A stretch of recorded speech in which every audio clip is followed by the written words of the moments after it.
നടക്കാനിരിക്കുന്ന ഓരോ മത്സരങ്ങളും ഫൈനലാണ് എന്നാണ് കഴിഞ്ഞ ദിവസം അഡ്രിയാൻ ലൂണ പ്രതികരിച്ചത്. നഷ്ടപ്പെടുന്ന ഓരോ പോയിന്റും പ്ലേ ഓഫ് വാതിൽ പതിയാണ്.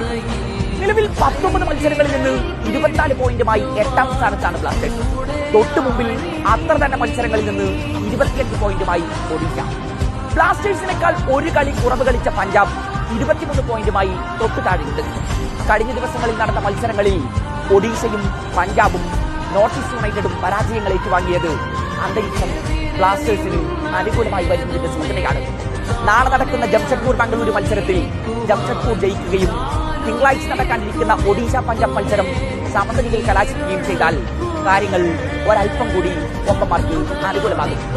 പ്ലേ ഓഫ് സാധ്യതകൾ അവശേഷിക്കുന്ന ടീമുകളിൽ ഏറ്റവും കടുത്ത മത്സരങ്ങൾ ബ്ലാസ്റ്റേഴ്സിനാണ് എന്നതിനാൽ തന്നെ മറ്റുള്ളവരുടെ ഫലങ്ങളെക്കാൾ സ്വന്തം ഫലങ്ങളാവും ടീമിന്റെ ഭാവിയെ തീരുമാനിക്കുന്നത്.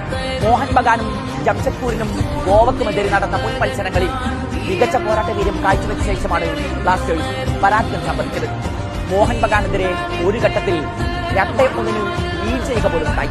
PG പുരുഷോത്തമനും തോമസ് ജോസും ചേർന്ന് ടീമിന്റെ മെന്റാലിറ്റിയെ ആകെ മാറ്റിപ്പണിഞ്ഞിരിക്കുന്നു.